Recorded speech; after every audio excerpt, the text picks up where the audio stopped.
Imagine waking up one Pleistocene morning, leaving your cave in Madagascar, and coming face to face with a creature 3 meters tall, weighing almost a ton. It's not a dinosaur. It's not a mammal. It's a chicken. Well, technically a bird that would make any modern chicken look like an insect. And if you think I'm exaggerating, brace yourself. The Vorum titan, the largest bird that ever walked the earth, weighed the equivalent of 10 adult humans stacked together. Today on Aquaria Extenta, we're going to dive into a world where birds were the true terrestrial titans, where beaks replaced saber-toothed tiger claws, and where looking up meant facing feathered death. Buckle up, because you're about to discover why our ancestors were much more afraid of birds than we should admit. Let's start with the absolute champion, the undisputed heavyweight of the bird kingdom, the Vorum titan. Discovered in Madagascar, this colossus rewrote the record books when scientists realized they had underestimated its size for decades. At up to 860 kilograms and 3 meters tall, the Vorum didn't fly. Because when you're the size of a rhinoceros, gravity isn't your friend. But wait, Madagascar had another giant almost as impressive, the Epiornis maximus, known as the elephant bird. At 400 to 500 kilograms, it was slightly smaller than its cousin Vorum, but had a trick up its sleeve, or rather in its nest. Epiornis eggs were larger than basketballs, up to 30 centimeters long. A single egg had the volume of 160 chicken eggs. Think about that omelette. These Madagascar giants shared something crucial. They were herbivores. While mammalian predators dominated other continents, these giant birds grazed peacefully, using powerful beaks to crack fruits and seeds that no other animal could process. They were the evolutionary lawnmowers of Madagascar, shaping the island's vegetation for millions of years. Their extinction is a partially solved mystery. Human arrival in Madagascar about 2,000 years ago coincides with the disappearance of these birds. Hunting, habitat destruction. Probably both. What we know is that when the first colonizers set foot on the island, they encountered creatures that seemed straight out of a prehistoric nightmare. Now we cross the Indian Ocean toward Australia, where evolution decided to conduct even wilder experiments. Meet the Dramanis sturtoni, affectionately nicknamed the Thunderbird.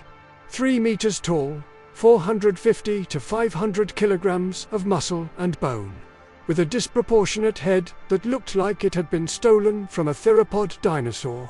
For years, scientists debated, was Dramanis herbivorous or carnivorous? The answer came from beak analysis. That massive structure was perfect for crushing, not tearing. It probably fed on tough vegetation, fruits, and perhaps occasional carrion. Imagine an ostrich the size of a horse with the temperament of a hippopotamus. But Australia didn't stop there. 50,000 years ago, as modern humans began colonizing the continent, they encountered Genyornis newtoni. At 2 meters tall and 200 to 250 kilograms, Genyornis was smaller than its cousins, but equally impressive. Fossil footprints show it lived in flocks near water sources. Here's the chilling detail. Analysis of archaeological sites suggests humans hunted Genyornis. Burned eggshells indicate that our ancestors not only killed the adults, but stole eggs and cooked them. In 20,000 years of coexistence, Genyornis disappeared. Coincidence? Science says no. And there's more. Australia also had bird megafauna that inspired Aboriginal legends. Stories of giant birds that stole children may have originated from real encounters with these creatures. When mythology and paleontology intersect, the boundaries between fiction and reality become blurred. We now jump to New Zealand, an isolated archipelago that evolved without terrestrial mammals for millions of years. Result: birds took over all ecological niches. And at the top of this food pyramid was Dinornis, the giant moa. Here's where it gets interesting. Dinornis was up to 3.6 meters tall when fully stretching its neck. But, unlike the other giants, it was relatively light, only 250 kilograms. Long, thin legs, adapted for running and reaching high foliage. It was like a giraffe in bird version. Dinornis had another peculiarity: extreme sexual dimorphism. Females were 50% larger than males, something rare in the animal kingdom. Scientists believe this occurred because females needed to accumulate reserves to produce enormous eggs in an environment with limited resources. Moas had no natural predators until the arrival of the Maori around the year 1300. In less than 200 years, all moa species were extinct. Archaeological sites reveal true bone cemeteries, evidence of mass hunting. The Maori used bones for tools, feathers for ceremonial cloaks, and meat for feasts. The moa had no behavioral evolution to flee from humans, and that cost its existence. Maori legends still speak of the Pauakai, a giant bird that attacked humans. Some researchers speculate that these stories preserve memories of the last moas, or even the host's eagle, a predator that hunted moas and could have attacked humans too.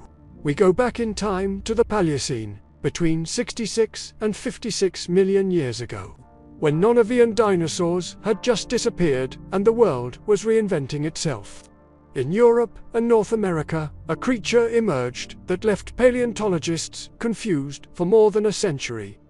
2 meters tall, 150 kilograms, massive head with a beak that seemed capable of splitting skulls. For decades, it was portrayed as a terrifying predator, the natural successor to carnivorous dinosaurs.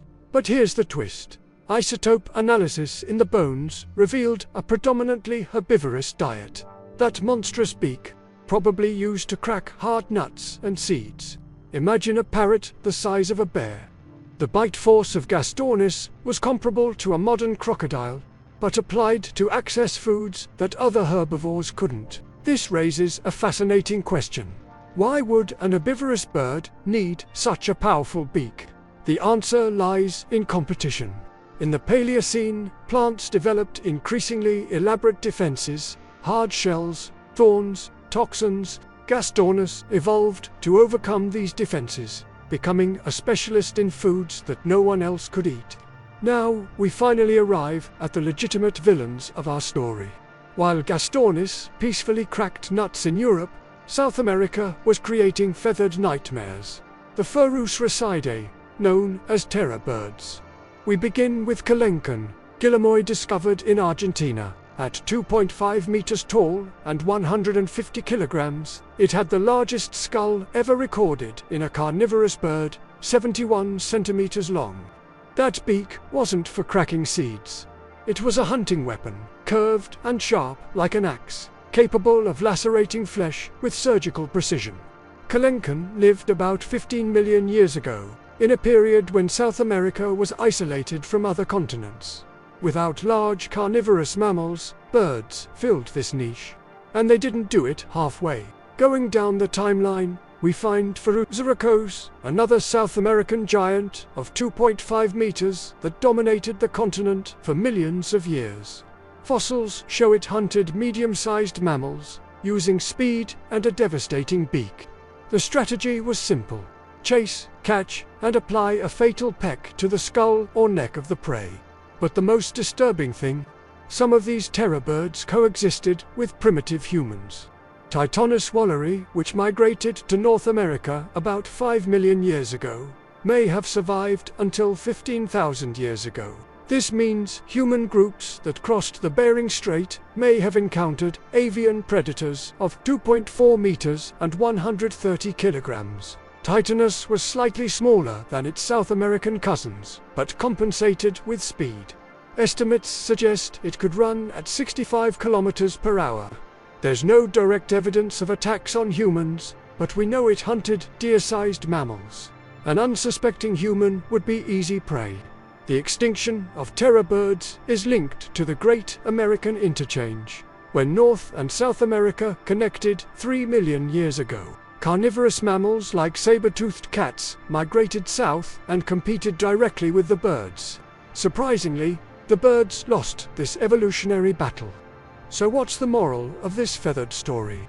For millions of years, birds dominated entire ecosystems, occupying niches we today associate exclusively with mammals. They were one-ton herbivores, apex predators, and everything in between these extremes. The extinction of these giants wasn't a single event, but a series of collapses caused by climate change, human arrival, and competition with mammals. Each species that disappeared took with it unique evolutionary strategies tested for millions of years. And here's the detail that keeps me up at night. All these creatures went extinct at most 2,000 years ago. In evolutionary terms, that was yesterday. If you could time travel just a few hundred human generations, you'd find a planet where birds were the true titans. Here at Aquaria Extenta, we continue exploring the lost oceans and ecosystems that shaped our planet. If you enjoyed this journey through feathered giants, leave your like, subscribe to the channel, and tell me in the comments, which of these birds would you like to see alive? I'd personally be torn between the absolute terror of encountering a Titanus and the morbid curiosity of seeing an Epiornis egg. See you in the next video, where we're going to dive into creatures that make these birds look like pigeons. Until then, and remember, nature has always been much stranger than we imagine.